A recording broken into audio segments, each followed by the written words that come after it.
Good evening, and welcome to Suffering in Silence with Minister Tia on Luv Bay Afrobeat Music Talk Radio. We're here every Friday evening at 7 p.m. Eastern.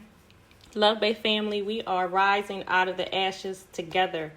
Our topic on this evening is finances and money management. We have with us our guest co-host, Carrie Hardy, and our guest for the evening is Mr. Antoine Cruel. Listeners, on tonight, I actually wanted to start with an article that I saw on This Week. I have to say, when I read the article, it was just it was very touching to me. I don't know, it kind of just lit something in me, but I want to share it. It's on gaslighting. So this was written by Sue Kim. This is from Saturday, March 26th, and it's a Newsweek article. It's gaslighting phrases. If your partner says any of these things, you may be a victim. Do you feel you're second guessing yourself all the time, or find yourself apologizing for something you don't remember saying, thinking, or feeling? Have you often questioned not just your words, thoughts, and feelings, but also your sanity? These and several other signs may indicate that you are a victim of gaslighting. Gaslighting is a process of emotional abuse whereby a person's reality and reality in general is denied. Dr. Ramani Durvasula, a psychologist and professor at the California State University, Los Angeles, told Newsweek. The victim of the gaslighting is portrayed as or told that they're somehow mentally not well or not thinking clearly, she said. This process is repeated until the gaslighted person experiences a sense of self-doubt, confusion, and ultimately just falls in line unquestioningly with the gaslighter, according to the psychologist. It's an indoctrination process that takes place over time and often occurs when there is an experience of trust or expertise, meaning that the gaslighter is someone trustworthy or more powerful. On a September 2019 study published in the peer-reviewed American Sociological Review describes gaslighting as a type of psychological abuse aimed at making victims seem or feel crazy, creating a surreal interpersonal environment. The study claims gaslighting abusers mobilize gendered stereotypes, structural vulnerabilities related to race, nationality, and sexuality, and institutional inequalities against victims to erode their realities. Some common gaslighting phrases are, "Stop being so sensitive. That never happened. Your mind seems off. You need help. Why can't you take a joke? Why are you always so angry? Why can't you let go of the past? Stop exaggerating. It wasn't that bad. I don't actually think that is what you were feeling. Stop getting so worked up. You have no right to feel that way." Or it's all in your head. Gaslighting usually takes place gradually, and the abusive partner's actions may appear harmless at first. But over time, amid the confusion, hurt, isolation, and anxiety created by the ongoing abuse, the victim can eventually lose all sense of what is actually happening, explains the National Domestic Violence Hotline. So it's important to identify the signs of gaslighting, such as ones highlighted below by Dr. Robin Stern, a psychoanalyst at the hotline's website, which are, you're constantly second-guessing yourself. You're often asking yourself, am I too sensitive, multiple times a day? You're often feeling confused and even crazy. You're always apologizing to your partner. You can't understand why you aren't happier despite there being so many apparently good things in your life. You often make excuses for your partner's behavior to friends and family. You withhold information from friends and family so you won't have to explain or make excuses. You know something is terribly wrong, but you can never quite express what it is, even to yourself. You begin lying to avoid the put-downs and reality twists from your partner. You have difficulty making simple decisions. You're aware that you used to be a very different person, more confident, more fun-loving, more relaxed. You're feeling hopeless and joyless. You feel as though you can't do anything right. You question whether you are a good enough partner. The Versala advises getting therapy helps because a good therapist will never gaslight you and will validate your reality. Having trusted friends or family members who also validate your reality can help break the cycle of gaslighting, the psychologist advised. Just one validator of your reality can make a big difference in the gaslighted cycle, she said. The National Domestic Violence Hotline recommends the following to help combat gaslighting. Keep proof of incidents, be it in a journal or by recording voice memos, taking pictures, sending yourself emails, or telling a trusted friend or family member. Keep a log of every incident. This is not only for the benefit of your own mental health, but can be useful should any legal action need to be taken against the abuser. Devise a safety plan. There is a personalized plan that outlines ways to remain safe while you're either in the relationship or planning to leave or after you leave the relationship. The plan details how to cope with emotions you face. Tell friends and family about the abusive situation you're facing, how to take legal action, among other measures. Focus on self-care. Whether you're still in a relationship or have left it, it's important to focus on looking after yourself, doing what's best for you and what brings you comfort and healing to your mind.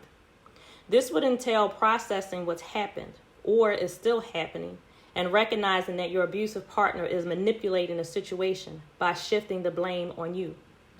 Abusive partners shape the narrative the way they want it. They want you to think you caused it, but you didn't.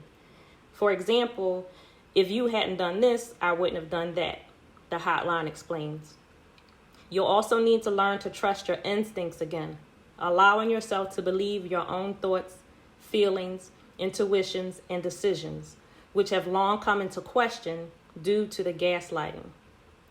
If you think you may be a victim of gaslighting or another form of abuse, contact 1-800-799-7233 or the teletype number 1-800-787-3224, or you can chat with someone online at thehotline.org. And this contact information is for the National Domestic Violence Hotline. And I wanted to share that article. Again, when I saw it, it just, I don't know, for me, it just brought so many reminders because I lived it, I went through it, and it just, I don't know, it just did something. So I wanted to share that to be an encouragement to someone, to anyone who may be listening or going through that right now.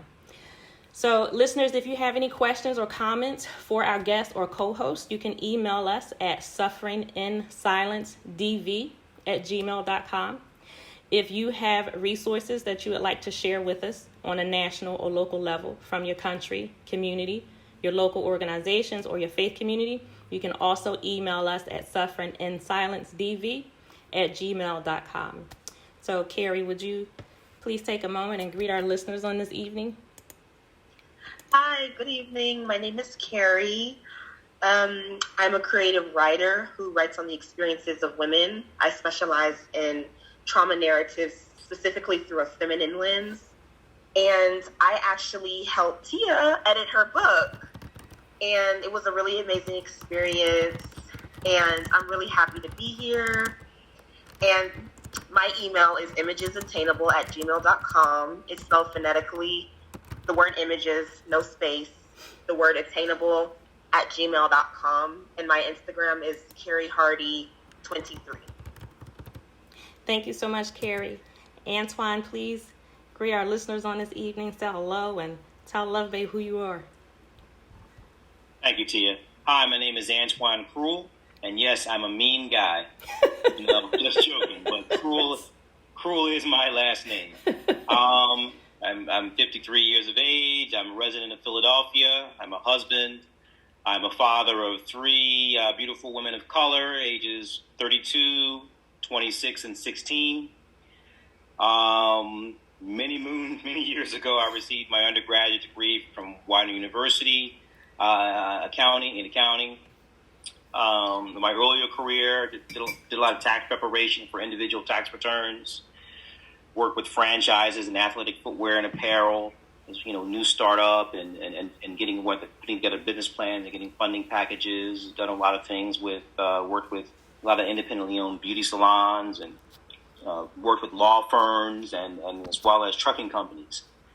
Latter part of my career, I've been doing more just plain vanilla corporate accounting, and just here today to help us out, answer some financial questions. Thank you. You said plain vanilla corporate accounting. Are you a CPA, certified public accountant? No, I'm not a CPA. Okay. All right. Well, tell us real quick the difference. I never received my certified public accounting certification. It's a different type of certification, very different type of testing and continuing education credits required for that. A CPA can get the ability to represent you in front of the IRS if you give a tax audit. Also can certify your financial statements. Depending on what direction your businesses want to go into, and lots of other things. Okay. So a lot more credentials, a lot more certifications. Yeah. Okay. Awesome. Thank you so much. So, Luv Bay, on tonight, we want to start with sharing some resources before we go into our topic. First, we have the National Endowment for Financial Education. Their website is nefe.org. This foundation helps victims acquire the information and skills needed to gain control of their personal finances. We also have the Women's Institute for Financial Education. Their website is wife.org. This group is aimed at women seeking financial independence through education. And we also have Financial Resources for Women and Children. Their website is frwc.net. This organization offers small loans and money management information. And again, listeners, our topic on tonight is finances and money management. And I want to start by sharing another article. This is by Bill Fay from debt.org.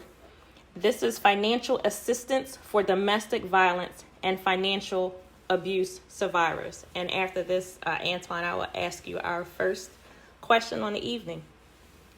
Yes. If you are considering leaving an abusive relationship or you have already left, there are many resources available to domestic violence victims. They include government agencies, churches, or support groups, all of which can provide safety, security, and perhaps a financial escape.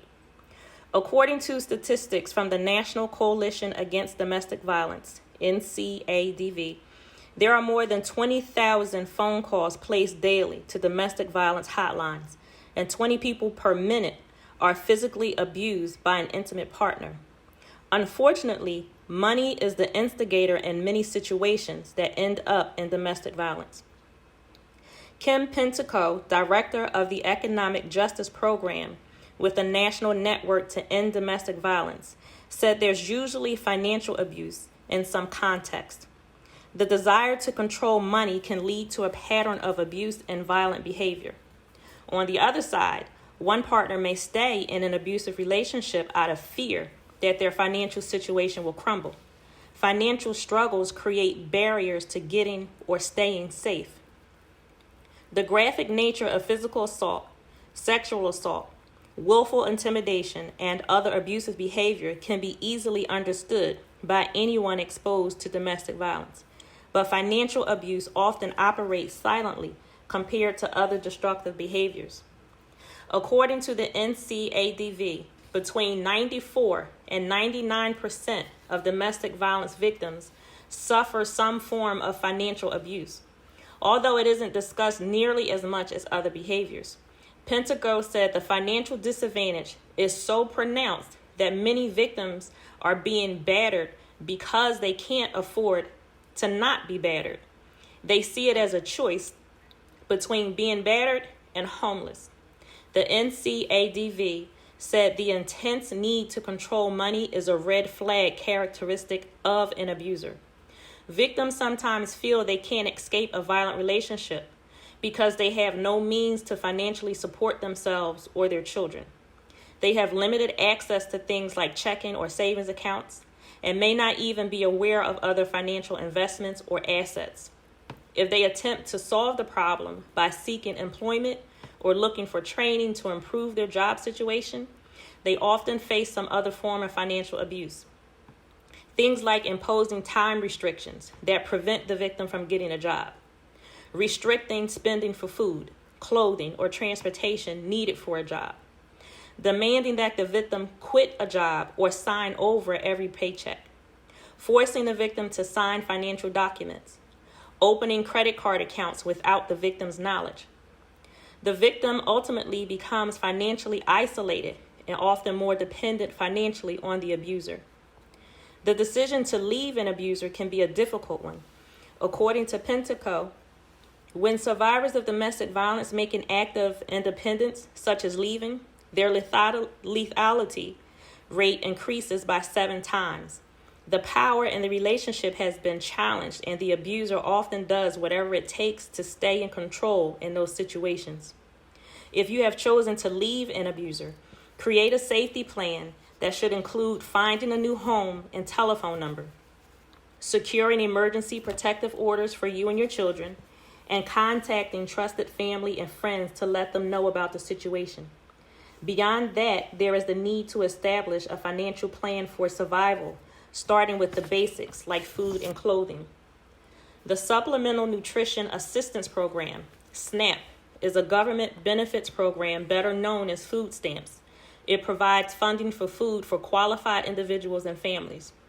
You can apply online or at one of the local offices in your area.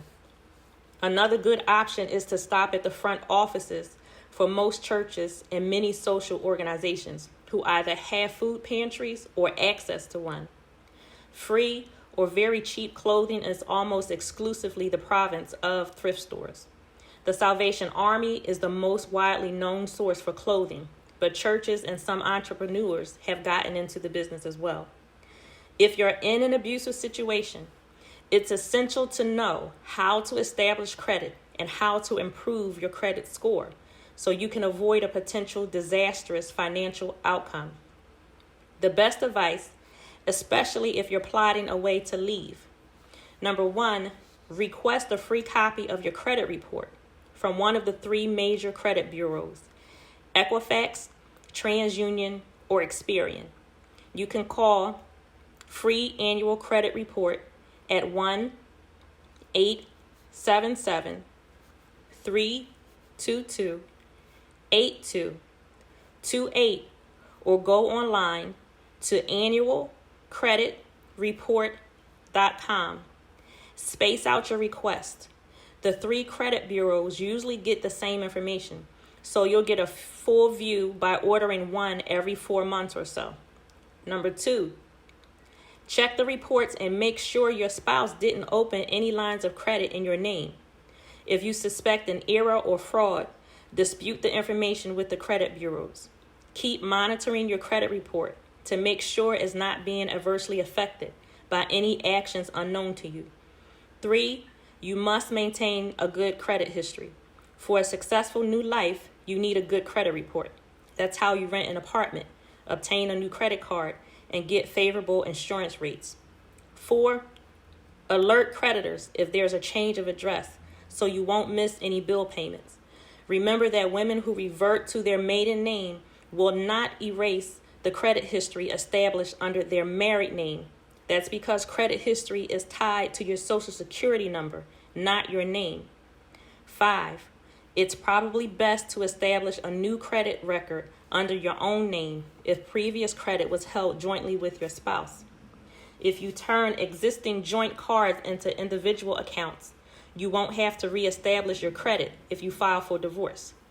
6, you will need to make copies of things like birth and marriage certificates, bank statements, and statements on shared assets.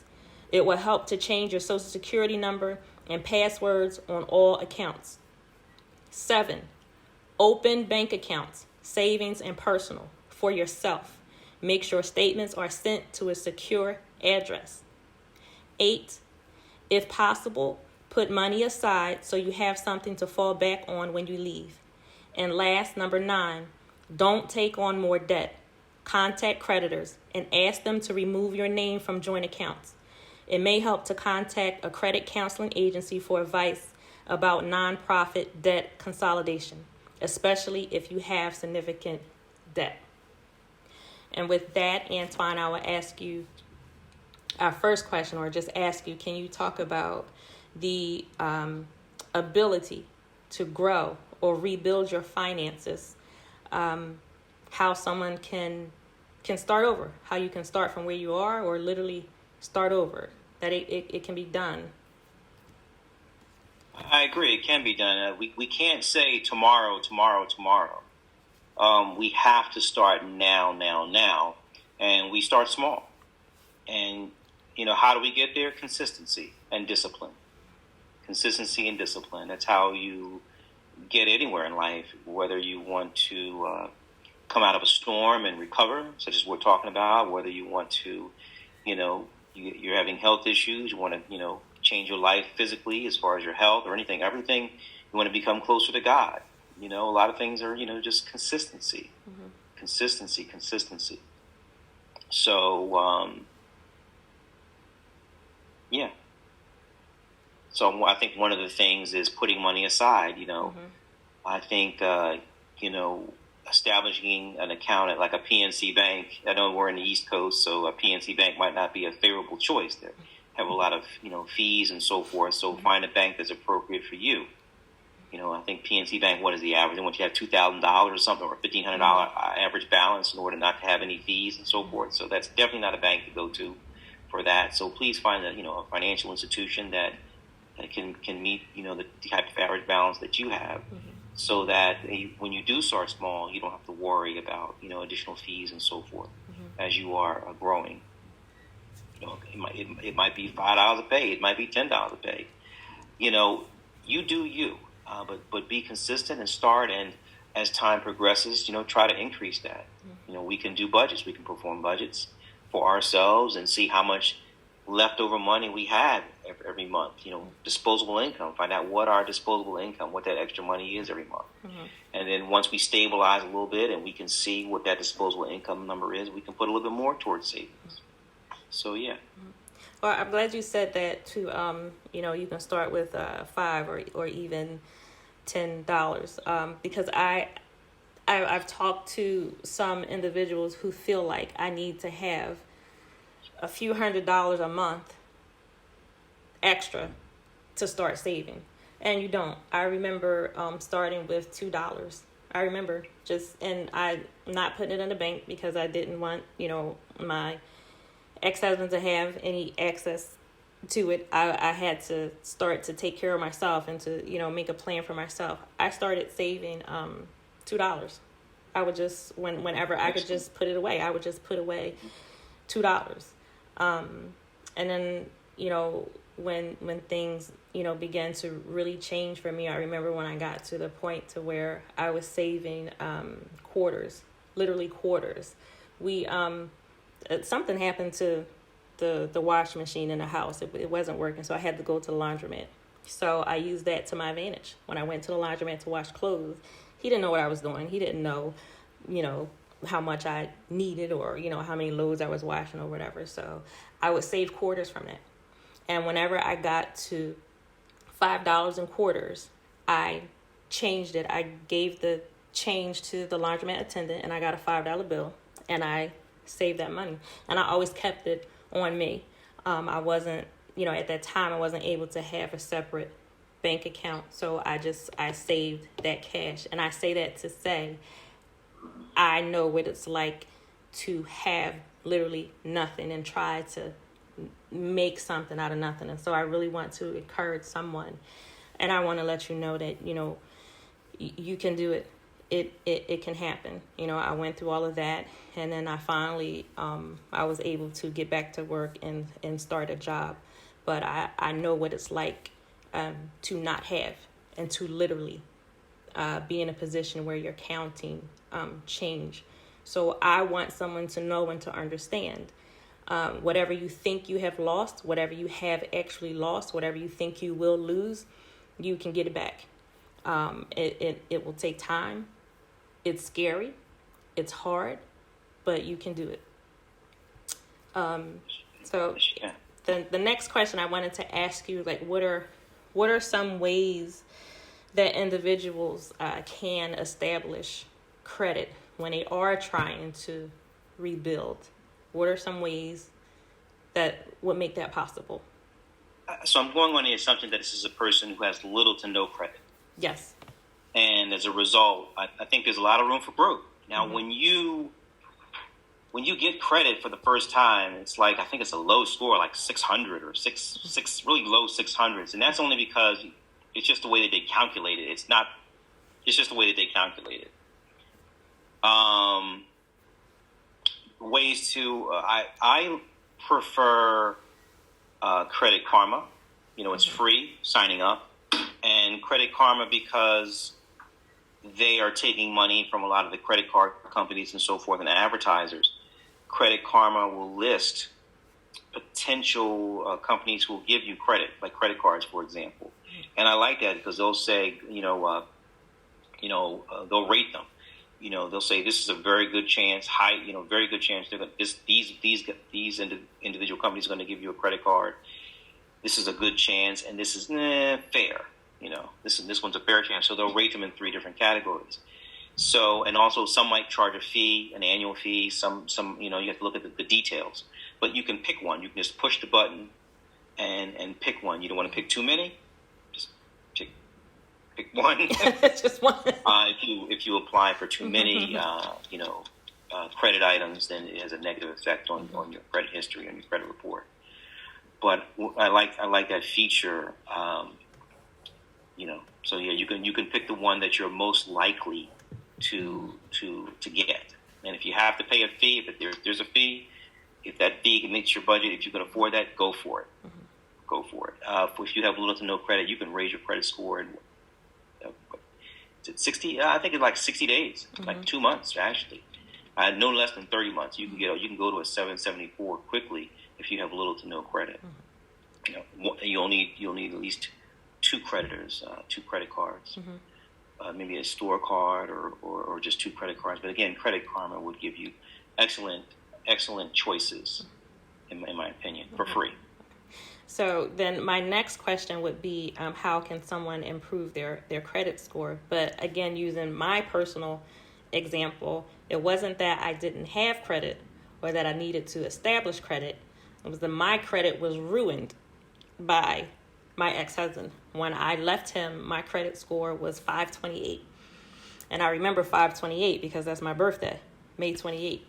My credit score was, it was tanked. It was just done. I couldn't get a credit card. I couldn't get anything. And so I personally, I had to go through my credit report. He used credit cards that were in my name. I'd actually reached out to all these places and explained, this is the issue, this is what's happening, domestic violence. They did not care. They didn't want to hear that.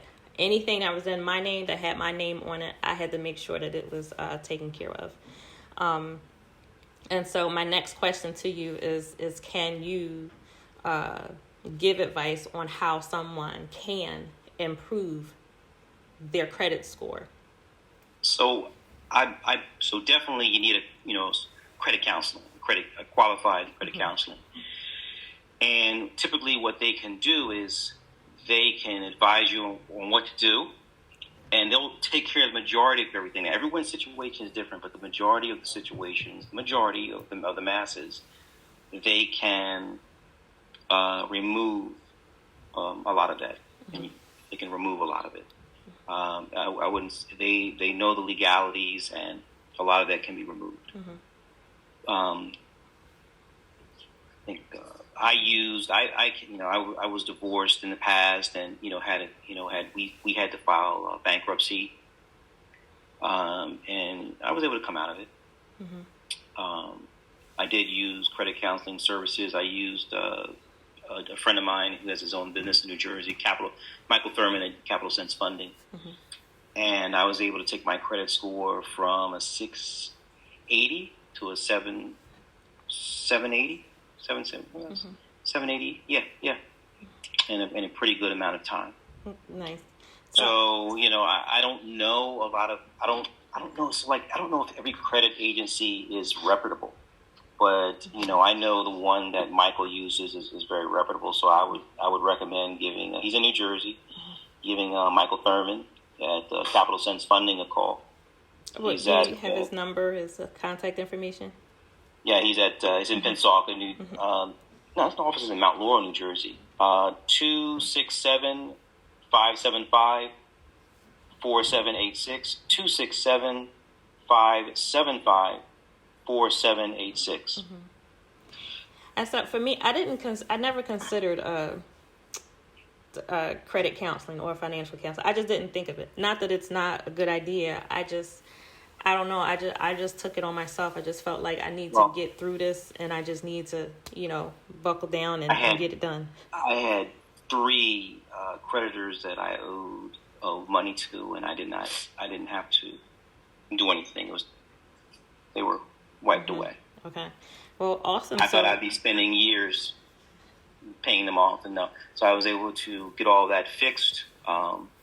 Like I said, the company that Mike uses, they know what the legalities are, and they were able to do everything above board and get me out of those situations and put me in good financial standing. I planned on, remarrying, and I was able to do that. And then when I remarried, I was in a good position to finance my wife's ring.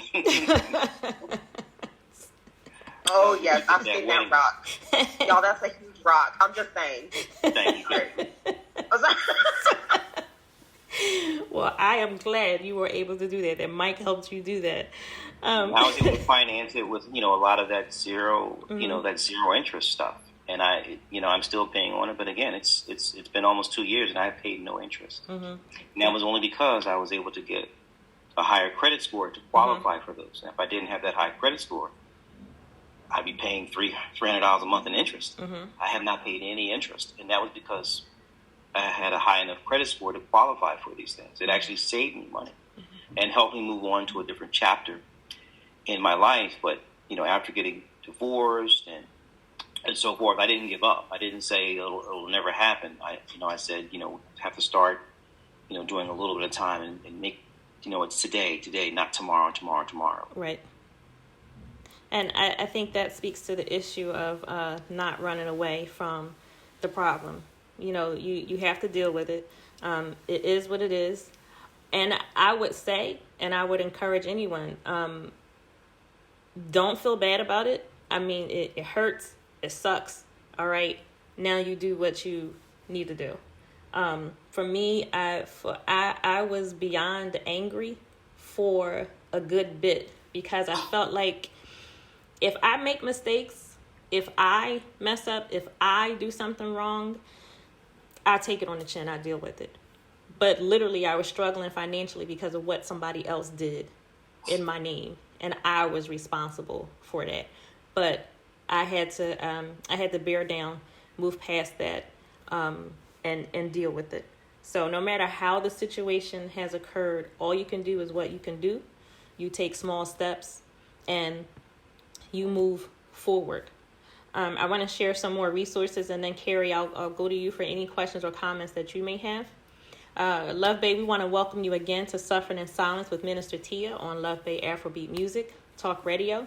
We're here every Friday evening at 7 p.m. Eastern with a replay on Tuesday evenings at 7 p.m. Eastern. Luv Bay, we are continuing to rise out of the ashes together. The next resource that we have for you is the Social Security Administration's website for women. The website is ssa.gov/women. Here you can get information about Social Security from a woman's viewpoint. The next is Your Money Matters, tax information for survivors of domestic abuse. You can go to the IRS website, irs.gov.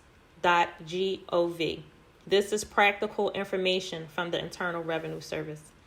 And then we have catholiccharities.org. They have programs that fund the cost of relocation, including helping victims find a home or apartment while paying for the first month of rent. There are also job placement programs. And so, again, Carrie, I'll ask you if you have any questions or comments that you want to share. Oh, so I noticed you guys are talking about credit. So I didn't know that people didn't know this, but there's something called credit reutilization, and that's like 30% of your credit score. At least that's what Bank Rate says. And so basically that's like you don't want to be using too much credit, and then your debt is so high, but then you don't have that much of an available balance. Because I remember when I had my first credit card, and I was making the payments, and then I remember my credit score like really dropped. And I was like, oh my gosh, what's happening? And then I saw credit reutilization, and I'm still in college. And they were like, basically, you're using it too much. So try not to use your credit score. Try not to use the credit too much. And most sources say that you should keep credit reutilization below 30%. So if you have $10,000 worth of credit, try to keep how much you've used like under $3,000. And also I'm 23 years old, also for student loans, I noticed a lot, I didn't know this either, but just talking to other people my age, people, they come out and they're not able to pay them, and they're just like, well, guess I can't pay them. That will go on your credit report. So make sure you talk to the lending agency. If there's some reason you can't, sometimes you can postpone the payment. Like try to talk to them and maybe work something out. Don't just not pay it, because that will go on your credit score. And there's some things that don't come off for a while. And also try and pay all of your essentials first. I didn't know that was something people weren't doing. I saw, like, when I was going on Instagram and on social media, people were like, make sure you always pay your rent first or something. And I thought that was like a common thing, but apparently people aren't doing that. So make sure you're paying your essentials first, like rent and any other necessities. Don't, receive a cute pair of shoes. Make sure you have everything else paid for. And I know it seems common sense. You and Mr. Antoine are probably like, yeah, duh. But I'm telling you, people my age, I don't know what it is with the millennials and Gen Zs, but it's like not clicking. No, that right there, that's just called being responsible. No, but I don't know if it's like social media. Maybe people see all this glamorous stuff and they're like, oh, like, I don't know what it is, but I feel like there's a divide or something between my generation. Not to make y'all sound old or whatever when I say y'all's generation, but that's not what I mean. I just meant, I don't know. I feel like it's different now, but that's why I wanted to say those really obvious things. Yeah. And most people rely on their parents for financial advice. But if you're in a situation where you can't do that, always read, always research. Like, I remember when I got my first apartment, I couldn't ask my parents. So I just read a lot. And I made sure I checked my sources. Try and read as much as you can if you're going into a new financial situation. I didn't get to ask my parents any questions. So I really relied on reading, going to Google, asking Google questions. Also, take advice from anecdotal experience. Like there's Quora, there's Reddit, because some articles that are written by financial advisors, it may not be in layman's terms. Sometimes it may be hard to understand. There's blogs and there's forums that you can also go through to read about people's personal experiences with certain financial situations. Mm-hmm. So that's also an option. And Tia, I remember when I was talking to you and you were sharing your screen with me, we were doing a Zoom meeting, and I saw that you had Excel spreadsheets for budgeting. You should tell them about that, because that's awesome. I was actually thinking, oh, should I do that? But I haven't had time. I feel like you should tell them about the Excel spreadsheet. Well, that's just how I do it. So I think that's a part of the being responsible. So that's how I keep track of my bills every month. I have an Excel spreadsheet, so I know how much money I have coming in every month.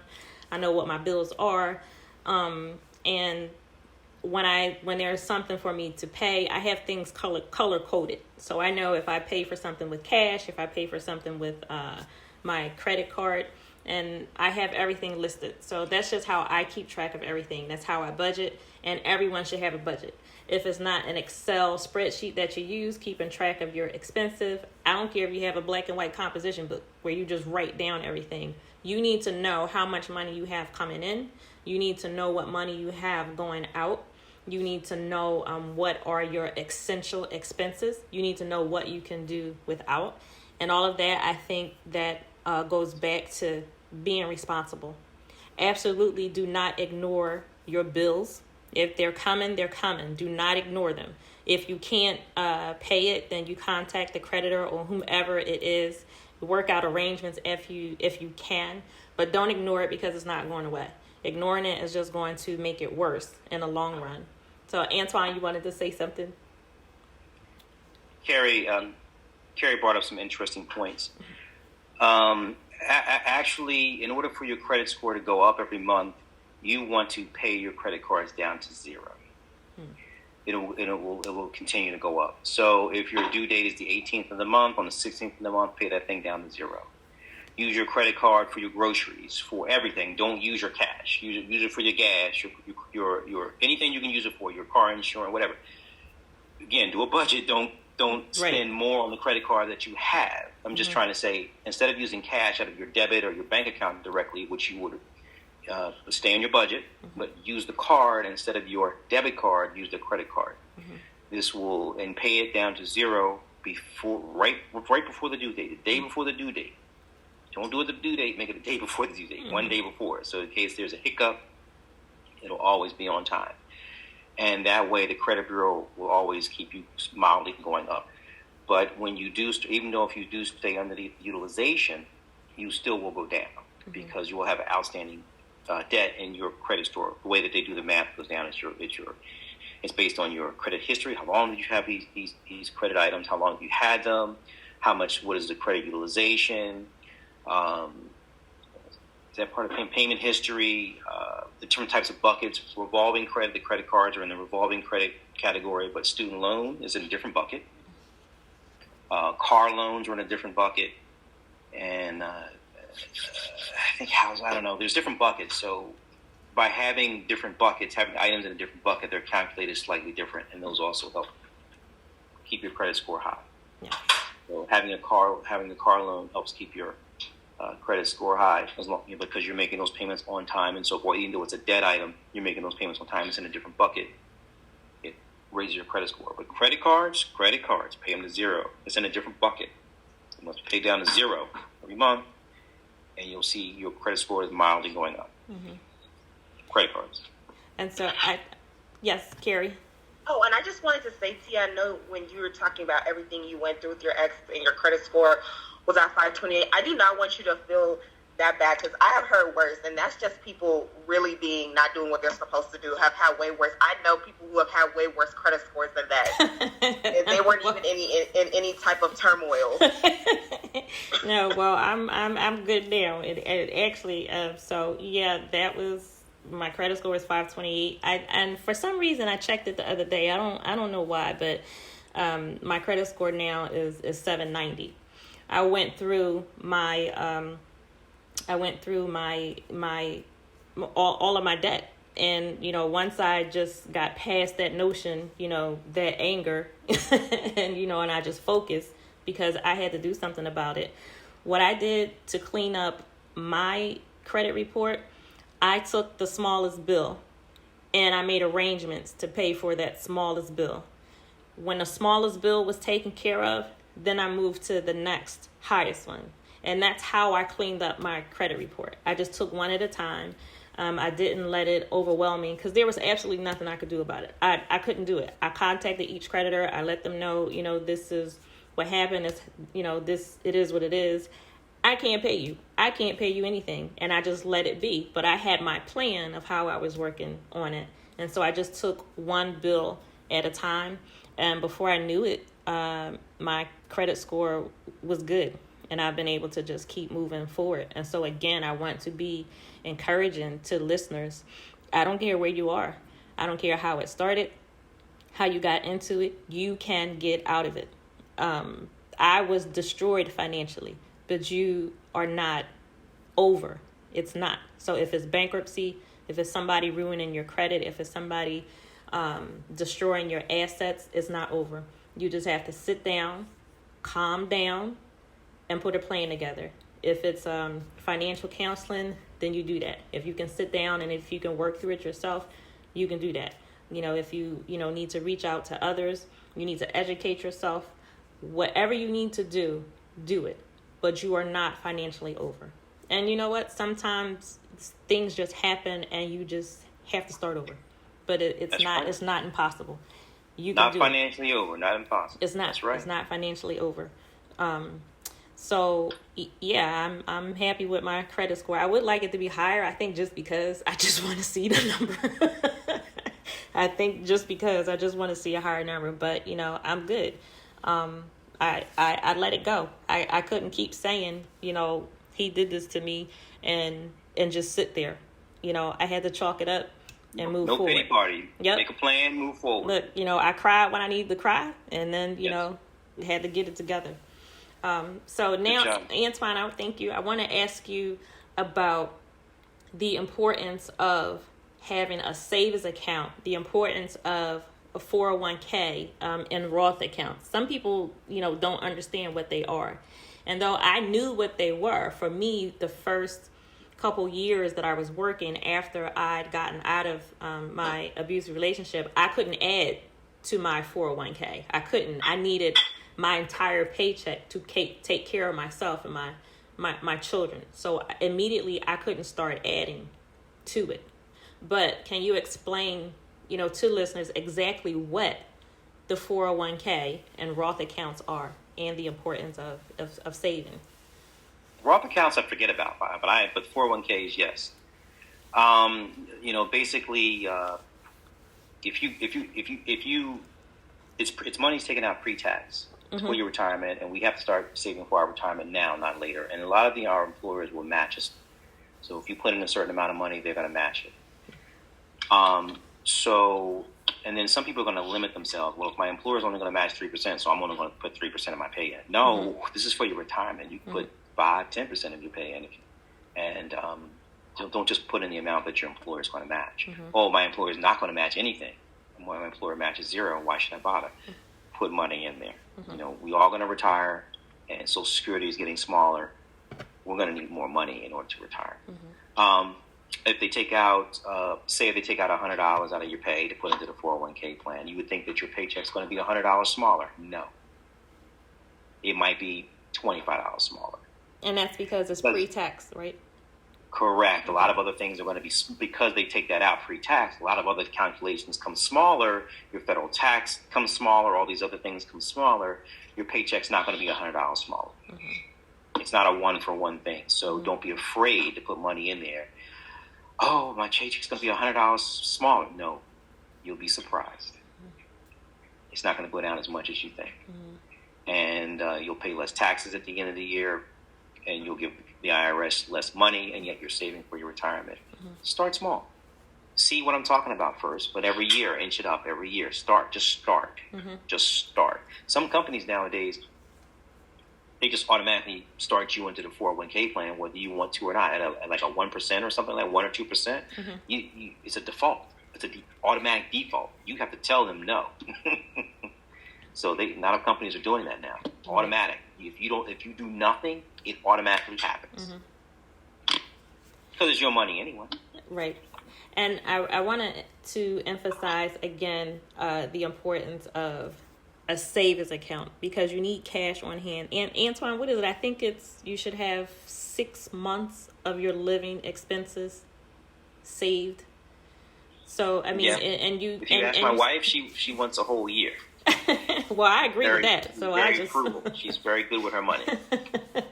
I agree with that. Now, me in particular, I prefer I prefer seeing, to be able to go and get my money when I need it. I prefer seeing a savings account, as opposed to going through investments and it being on paper. I prefer the savings. And then once you have 6 months in, then anything over that you can start to put into investment accounts. Yeah. Yeah. And I want to encourage listeners, whatever your expenses would be after you total it up for the 6 months, maybe if it's 5,000 or 10,000 or 15,000, it's okay if you don't have that right now. The point again is start somewhere. So your goal may be save $100. That was my initial goal. I wanted to have $100 in my account. And when I got to $100, my next goal was to have $500. When I got to 500, I kept upping that number. And I'll always do that. I will always continue to up that number. And again, I just want to emphasize the point, that it's possible, Yes. and when I hit the goal that I had for myself, that made me feel good. Because I kept saying to myself, I want my money back.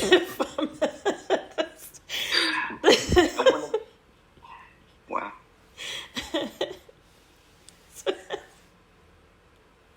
I wanted to also say that a lot of people have government jobs at the post office, government, military, and all that other kind of stuff. A lot of these institutions are cutting back.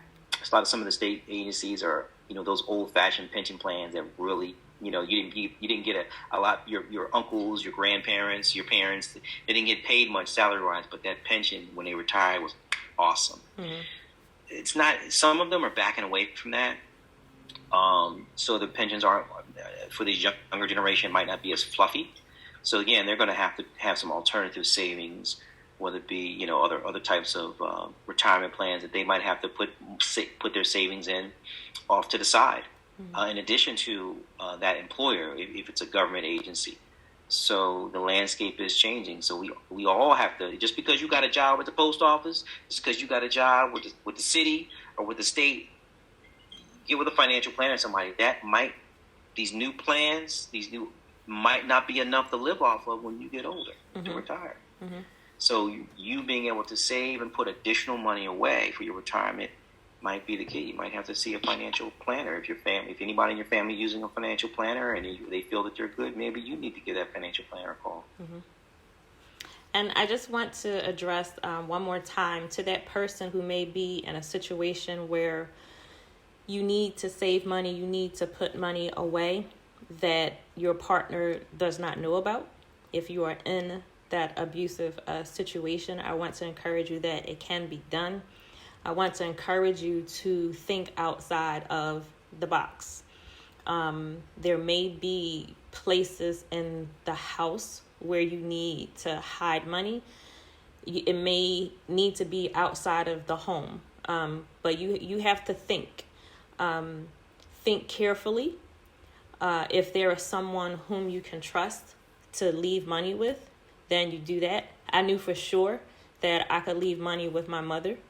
I knew that there was my best friend at the time. There was a credit card that I had. I gave it to her. I asked her to hold it for me. Just think carefully about what you can do. It does not have to be something on a grand scale.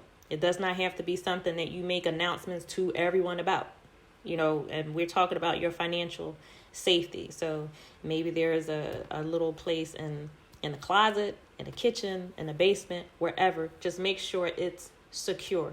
If it's outside of the home, make sure it's secure. If you're trusting another person to help you and to hold money for you financially, make sure that you can truly trust that person. Outside of my mother, there was not a person that I would have put money in their hand and said, hold this for me. But prayerfully and hopefully your situation is different. But I want to encourage that person who is in that situation that this can be done, because I did it. That was my situation. And I remember when I did leave my ex-husband and when I was going through, I remember when I had $76 in my checking account and I had no savings and still had to feed my 4 children under 18 and pay rent and take care of them. I remember looking at my account, looking at $76. and feeling absolutely defeated, and scared and afraid. But I came through that. You can come through that too.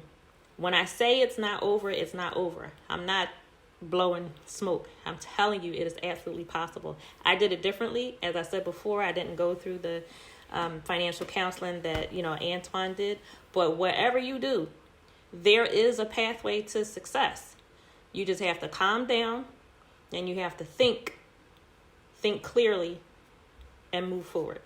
So I just want to be encouraging in that way.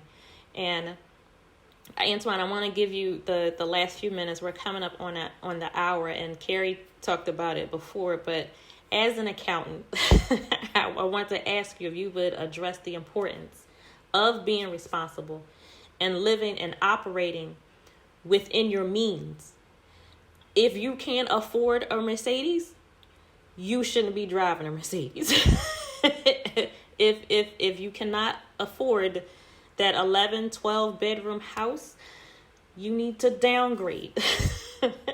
So as an accountant, can you address that, living and operating within your means? Yeah, you have to do that budget, and you, after you do your budget, you know what you can afford. Mm-hmm. You'll know, it's telling you. So you have to avoid those emotional spendings. Mm-hmm. I want this. Well, do you need it? Is it financially responsible? No, you have to really hold back on that emotional spending. Well, this is going to make me feel good. Well, it's going to make you feel real bad later when you can't pay your rent and so forth and get kicked out. Mm-hmm. So, but that's it's a hard thing to talk about, that emotional spending, because we don't know what every individual is going through. Mm-hmm. That purchase might make them feel so good, but you have to really avoid those types of purchases, because they'll put you into a hole. Especially buying a car you can't afford, a high-end car that you can't afford. Mm-hmm. You know that you're going to need more years to develop. You have to have a long-term plan. You can't have it now, but you can have it later. You can have it 5 years from now. So yeah, and that's God works that way. Sometimes. Mm-hmm. So we can't have what we want now. God's going to give it to you, mm-hmm. but we have to be a little bit patient. Mm-hmm. And also, we just can't let God do the work. We also have to put in some work ourselves. Yes, practical application. Practical application. Yes. You just can't sit there and pray and say, "Hey, make my crops grow." No, you have to till the land as well. Mm-hmm. You have to till the land, and you have to plant the seeds. You just can't pray and give me a crop. You have to also put in some work. Yep, you got to do the work.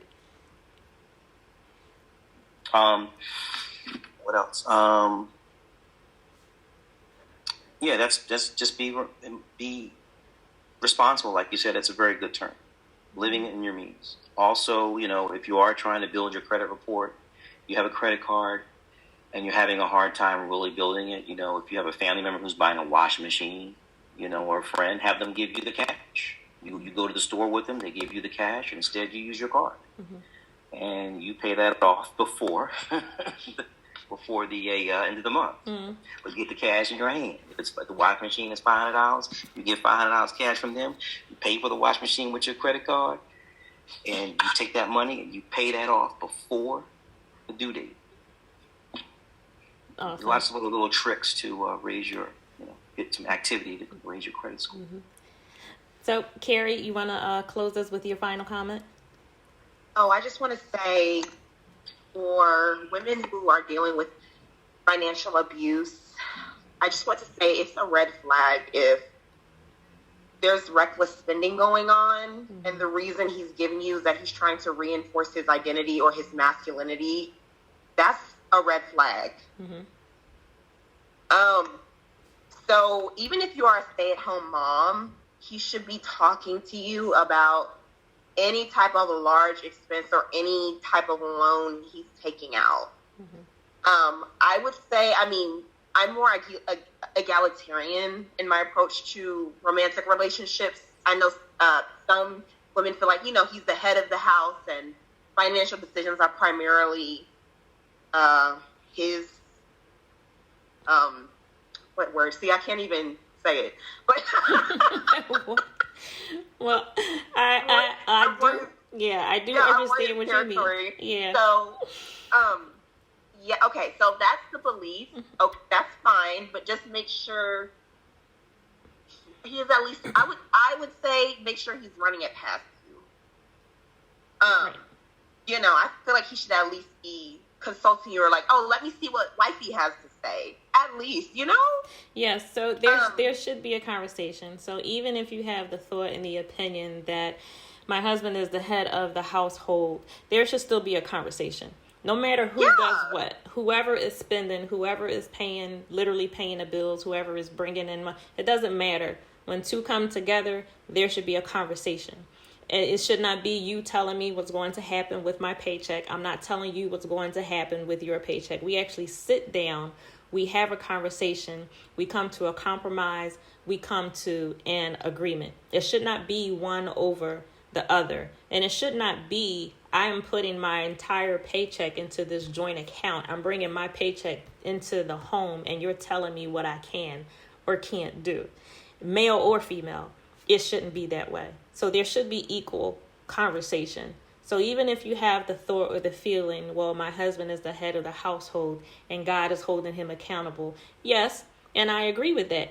But that does not negate. You're supposed to come to me and have a conversation with me. You don't just take my paycheck and go spend it and tell me what you did. It doesn't work like that. So head of the household, a lot of people have the wrong view on, the wrong opinion on, because head of the household still means communication. It still means responsibility. And it still means maturity. And some of us miss that, especially when it comes to finances. Yes. Yes. Yeah. Perfectly said, Tia. Yeah. That's what I was trying to say. Thank you.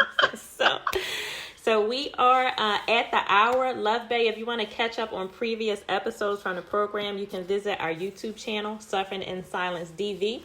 We want to thank you for joining Suffering in Silence with Minister Tia May on Luv Bay Afrobeat Music Talk Radio. We're here every Friday evening at 7 p.m. Eastern.